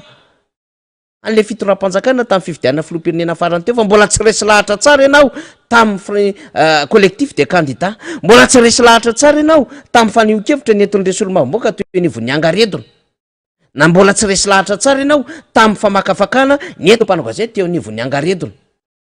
Fa ozy ianao aleo le fitondram-panjakana eo ihany noho ny asana, fa zao ianao mety mahita hoe vao manomboka de mivaralila. Ary betsaka ny zavatra manahirana sy tsy voava amin'ilay fiainan'ny firenena ankehitriny de ozy ianao hoe andray fanapahan-kevitra tsy mety le izy tenenitsika eto zany de zao lay fomba fitantanana ny firenena ary zay ingeny kiantsika lay pratika makany amina mauvaise gouvernance ny tena kiantsika. Zany io mampitabataba ny vonona Europeana io, zany io amoahany eo anivon'ny banky iraisam-pirenena rapport io, zany io mampisatra ny famoaham-bola eo anivon'ny FMI sy ireo mpiara-monantoka maro amin'ny Madagasikara. Anyery le fitondram-panjakana tsy maintsy mitady vola any akafa de lasa any amina Émirats Arabes Unis, lasa any Turquie sy ny sisa sy ny sisa. Ka mety diso hevitra ianao na diso lalana ianao tsy mampaninina zany. Zay le teneniko hoe tsy fandatsana ifanalevilevy eto akorontsika. Fa zao manana fotoana atongavana saina isika mba hiverenana amina tena adhevitra marina sy maripototra de inona moa zany ny fifidianana solombavam-baoaka. De ao indray zany tsika ny manarina, ao ianao zay diso lalana diso hevitra tamin'le fitondram-panjakana teo aloha. Ao ianao zay verina fa nanantena kanefa tsy araky ny zavatra natenainao le zava-misy dia hifototra amin'ity fifidianana solombavam-baoaka ity isika. Ka fahazona maro anisy ho iaho dia ahafahana zany mampiasa ny fahefana rehetra araky ny voatondro ny lalam-pandroenana, araky ny voatondro ny lalàna ary araky ny tanaky ny vahoaka mba ahafahana miara azy sy indrindra ahafahana zany mijoro fa mbola misy olona manatsaina, mbola misy tompo-pahefana ary mbola misy tompon'andraikitra zay nomeny vahoaka fahefana afaka hiaro an'ity Madagasikara ity. Zany rehetrarehetra izany ny antony mahazava-dehibe ny fananana maro anisa eo anivon'ny antenimieram-pirenena. Dia ny fifidianana ho tanterahana amin'ny 27 ny volana May zany no tokony homanany rehetra amin'izao fotoana izao. Ho an'ny tandrifin'ny olom-pirenena satria ny CENI moa zany dia efa nanao fanambarana tao amin'ny pejiny fa efa lasany mifoky tany indray lay lisitra vonjimaika. De mbola manana fotoana ao anatin'ny 20 andro zany tsika hanamariana ny anarantsika eny anivon'ny fokontany. De anjarantsika manamarina ny anarantsika zany ao anatin'izany lisitra vonjimaika zany hoe ao sa tsy ao. Raha sanatsika tsy ao na latsaka ny anarantsika dia azontsika tolo mitondra fanamarinana hamerina ny anarantsika ao anatin'izany lisitra vonjimaika zay tafiditra ao anatin'ilay natota ny CENI vokatra azo tamin'ilay révision annuelle ny liste électorale na RAL zany. De amarino aingana ny anarantsika ao anatin'izany lisitra vonjimaika zany, maika be itsika satria efa ny mifokotany zany. Raha ohatra moa zany tsika ka mety hoe tsy manana fotoana ahafahana mijery izany aingana dia aporisihana mihitsy isika mba hijery izany eo anivon'ny sitin'ny CENI raha ohatra ka afaka mijery zany tsika. De omeko atsika eto zany raha tsy afaka makany amin'ny fokotantsika fa any amin'ny toeram-piasana dia consulter aingana ny www na ny www.ceni-madagascar.mg. Amarinao zany ny anarantsika rehefa tsy afaka manantontsika noho ny antony arakasa ohatra miborapokotany zay hijery ny lisitra natota vonjimaika. De jereva ao anatin'ilay www.ceni-madagascar.mg ny anarantsika. 20 andro ao anatin'ity volana martsa tsy no hanamarinana izany lisitry mifidy sy ny mombamomba ny mpifidy izany. De eo le teneniko hoe raha sanatsika sendra latsaka na tsy tafiditra anatin'ny lisitra de mbola azo atao ny mangataka hisoratra anarana ao anatin'izany lisy mpifidianana zany. Angatao ny fisoratana anarana ao anatin'io lisy mpifidianana io fa zava-dehibe mihitsy zany. Atsona mihitsy zany tsika hakandraikitra manoloana izany zavatra andresahantsika izany. Tena atsony isika olom-pirenena fa tena haity io rainy manonja tsy maintsy mamondrona ny firaisakinantsika isika ary tsy afaka metraka any ambadiky ny adevitra ny aminy hoe de ady mpanao politika io fifidianana io fa inona moa ny rahainay amin'io zay zany le avoziny isan'andro amin'ny alalany fahatsapatsaitsika sy ny fahatsapatenantsika ny amin'ny hoe tsy tokony zantsony ny adevitrika azakinina mpanao politika rery azakinina ny fiarahamonimpirenena rery ary azakinina miseritraisam-pirenena rery ny hoavin'ny Madagasikara fa ianao vahoaka ianao olom-pirenena mila mahafantatra sy mandray tanina zany ary tsy mila andairantsao tsy mila andaira ny fandrebirebena samihafa ny amin'ny hoe de efa vita nge zany fifidianana zany fa de efa ho azo ny fanjakana ny maro anisy de efa inona moa ny ady atao fa de efa anazy ny senisy ny ACC satria saika zany ny resaka eny anivon'ny fiarahamonina de aokotsika tsy andarany zany adevitra afafo zany aokotsika tsy voarebirebiny zany fandrokorokin zany fe zany de efa sakana tsy ahatongavantsika manatanteraka ny andraikitra sy ny adidy tandrify atsika amin'ny fahasivy amin'ny 20 volana May tsy misy an'izany hoe efa empelantanan'izy ireo zany ny senina ny ACC tsy misy an'izany amin'ny hoe de izy ireo zany manana fahefana am'izao de ho azon'izy ireo mora foana maro anisy fa mila miady mila mijoro isika ary mila mamondrona ny hery zay le safidiny le anarana hoe firaisakina tsy tongatonga ho azy eny re olona nikaroana anarana hoe inona no ahafahantsika mitondra an'izao fijoroantsika izao eny anivon'ny vahoaka malagasy ka ahafahantsika maka fahefana miainga avy eo anivon'ny anteny meram-pirenena de rehefa nikaroana teo miaraka mitetika ady samihafa de hoe ity firaisakina ity ny mety ka tsy firaisakina mijanona eo amin'ireo kandida fotsiny ihany tsy firaisakina mijanona eo amin'ireo antoko politika fotsiny ihany fa firaisakina mipaka hatreny anivony zanam-pokotany eny amin'ny vakiparitra ary eny amin'ny fokotany sy ny commune maro samihafa eny zay no iatsona antsika olom-pirenena ka raha vao mare zany tsika amin'izao fandaharana zao de aparitao resao fa mitambatra ao anatin'ny lisitra firaisakina ny antoko 5 anisan'izany ny antoko tiako Madagasikara ny azo hoe mananyery vaovao Madagasikara ny mpiaradia amin'Andriamatoa siteny na hoe prositeny ny tsara tafina zay tarehan'Andriamatoa Parrain Auguste ary ny antoko politika madio ampahafantarina be sy maro zany ary efa tafapetraka eny anivo ministeran'ny atitany izany taratasy mirakitra ny fijoroany ny vovonana firaisakina izany de reo avy eo no anolotra lista isaky ny distrika de ny lista iombonana isaky ny distrika no tohanan'ireo antoko politika zay mivondrona ao anatin'ny firaisakina ny tanjona de ny ahafahana mahazo ny maro anisa amin'ny alalan'izany lista firaisakina izany mba hanohizana ny tolona zay efa natomboka tamin'ny 3 ary amaranana an'izay tolona zay veritsika fa masina sy ara-dalàna izany de ampiasaina ny fahefana maro anisa araky ny voatondro ny lalam-pandroenana araky ny voatondro ny lalàna araky ny etaetan'ny vahoaka sy araky ny tokony arovana an'ity Madagasikara ity zany no adidy sy andraikitra miandry ao anatin'izany fahazonana ny maro anisa ao Tsimbazaza izany oetritsika ato anatin'ny fandaharana zany ary tsy mareraka atsika mihitsiny tsy tonga atsika hoe ho kivy ny miantso an'izany satria mahitsitsika fa marina sy ara-dalàna loatra ny tolona zay ijoroany ny olom-pirenena amin'izao fotoana izao ary mahatoky reo vondrona toko sy ireo kandida nrotsaka hovidina tamin'ny fifidianana filoham-pirenena amondrona ny herindray ao anatin'ity firaisakina ity ahazona maro anisa eny amin'ny anteny meram-pirenena eny Tsimbazaza arak'izany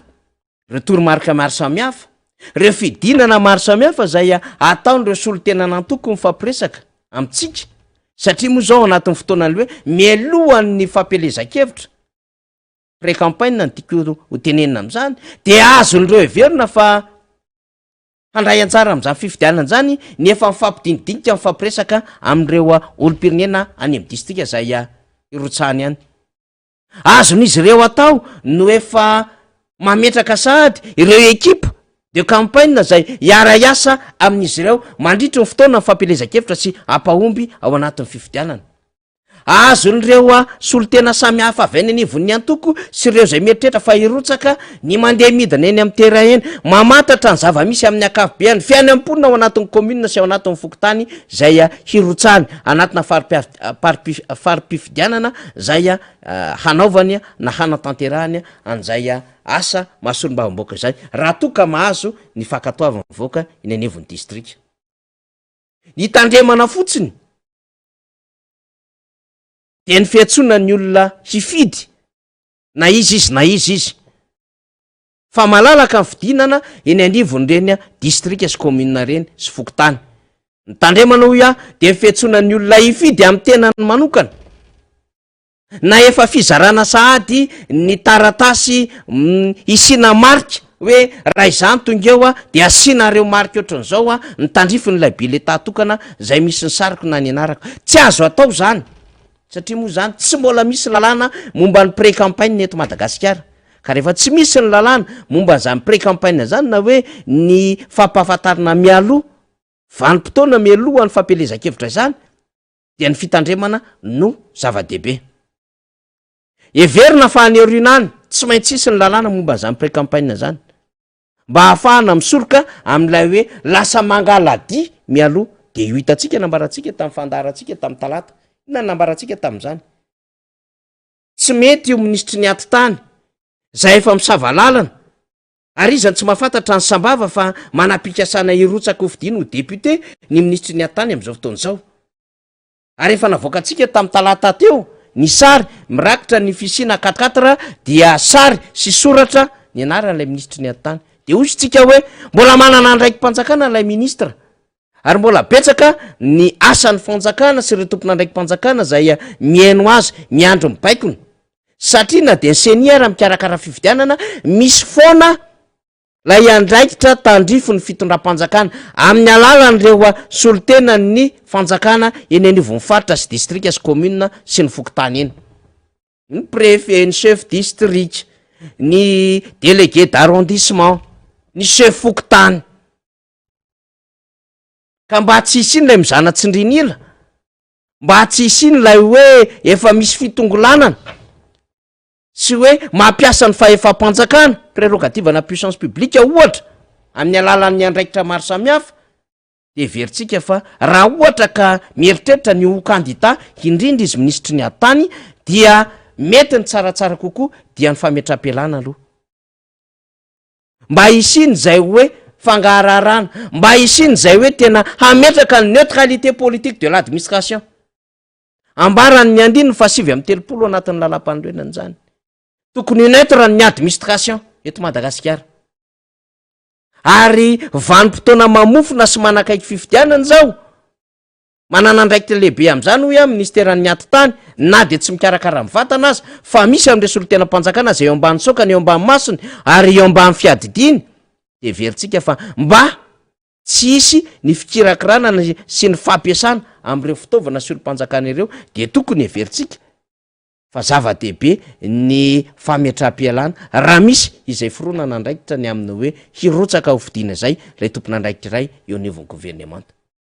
honnêteté zany sincérité zany intégrité zany resahantsika zany fa tsy sanatry ny zany akoriny fa natsatsona am'izay mety ho détermination na conviction n'lay olona hirotsaka tsy ohatran'izany zavatra tiatsika resahana tsy mikitikitika mihitsy ntsika ny détermination sy ny conviction n'le olona fa manoloana ny andraiky mpanjakana zay raisiny sy ny asany de mieritreritra fotsiny tsika fa tokony manana honnêteté le olona tokony manana an'izay intégrité zay tokony manana an'izay sincérité zay ka rehefa mametra-pialana izy zay ataony eo tsy problème zany fa mba tsy hahafahany mampiasa n'lay andraiky mpanjakana izay nge mahatonga n'lay hoe maninona ny folohan'ny repoblika rehefa hirotsaka hofidiana de miala 10 andro mialohan'lay fotoana zay isiny le fifidianana ny antony tsotro mba tsy hahafahany mampiasa n'le fahefa-mpanjakana hanombinana makaty amin'ilay fifidianana ka mety hampiasainy zay amin'ny vanim-taona mialoha ny fampelezan-kevitra pré-campagne zany fahefa-mpanjakana zany mety hampiasany zany ao anatin'ny fotoana fifidianana de nametraka balizy lalam-pandroenantsika ny aminy hoe miala empolo andro mialohan'ny fotoana fifidianana ilay filohan'ny repoblika mba hahafana mametrapetraka an'izany tranajavatra rehetra izany. Volana novambra zao nana tanterahana fifidianana tamin'ny 3 volana septambra nametra-pialana ilay filohan'ny repoblika de nametraka par intérim hoe ity raha ny tokony ho izy no tokony hisolo-tena vonjimaika. Ino moa raha ohatra ny tena marina de ny filohan'ny anteny Merandolona Andriamatoa Hermanina Razafimay fa no tokony ny tatana vonjimaika ny firenena fa ny kajikajy politika maro samihafa zay fa niainantsika tamin'izany fotoana zany tonga any ampelantanany gouvernementa collégial le fahefana vonjimaika ary tonga teny ampelantanany le filohan'ny anteny Merandolona vaovao tampoka indray lay fahefana vonjimaika hitatana ny firenena. Reny tsy verenantsika tsony reny fa azo resahany reny any Arunany. De zay le tiatsika tenenina hoe mba tsy hampiasa ny fahefana sy ny andraikitra sy ny fitaovam-panjakana de aleo zay mieritreritra fa hirotsaka ka manana andraikitra indrindraindrindra ao anatin'ny fahefana mpanatanteraka mba hametra-pialana deny zao mba hisiny zay fahadiovana sy fangararana ary everina fa ho fanetretena lehibe eo anatrehan'ny adidy amanandraikitra sy zany hoe hasiny fifidianana madio sy mangarara izany. Fandritsika mba handraisana fanapahan-kevitra ho an'izay voatondrony zany adevitra resantsika izany. Eny ara zay ny fandarantsika tamin'ity androany ity fa de etona araky ny fanambarana Andriamatoa Mambrabenirina sy ny mbamboaka Madagasikara voafidy teny amin'ny distrika Ambohidratrimo teo ny aminy hoe 7 marsa Rapitso Zoma dia efa miaraba saditsika ho an'ireo vehivavy zay hiatrika izany 7 marsa izany de vehivavy mahery, vehivavy matanjaka, vehivavy tsy hoe fanakamalemy fa tena horavaky ny tokantrano, ho andro ny tokantrano ho tokony zany fiarahamonina sy ny vahoaka zany ny vehivavy malagasy ary tena hitondra fampandrosoana. Ny vehivavy manko maro anisa ho an'ny eto Madagasikara ka tena hitondra fampandrosoana eny anivon'ny tokantrano sy ny firenena izany satria ny ainga avy amin'ny vehivavy ny hoe reny ny atao hoe firenena ka tena ho maro anisa hitondra fampandrosoana ho an'ity firenentsika ity eny ny vehivavy malagasy.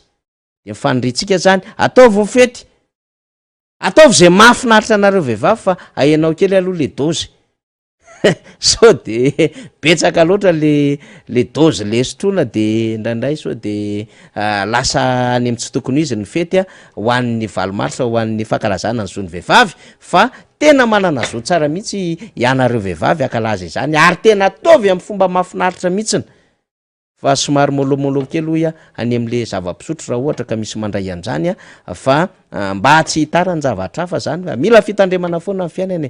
tsy de tena hoe iza moa any nde hiteny an'izany fa mba manipinipy kely fotsiny ihany fa de miompipety aminareo miompipo aminareo hiatrika ny andro iraisam-pirenena fankalazana ny zon'ny vehivavy maneran-tany Rapitso Zoma 7 marsa 2024. Isarana ny teknisiana zay niaraka tamintsika tao ambadika tao nanampy sy nanatotosa ary napita ny sary sy ny feo de to araka zany ihany koa ny any amin'ny Radio Mada zay misy an'izy telo menata kokoa ianareo mahafinaritra ny fiarahantsika miasa de apetrako ny veloma mandram-piona indray mandram-pitafa ho an'ny mpanaraka ny fandarina miara-manonja eto atoerana sy any am-pitan-dranomasina veloma tompoko.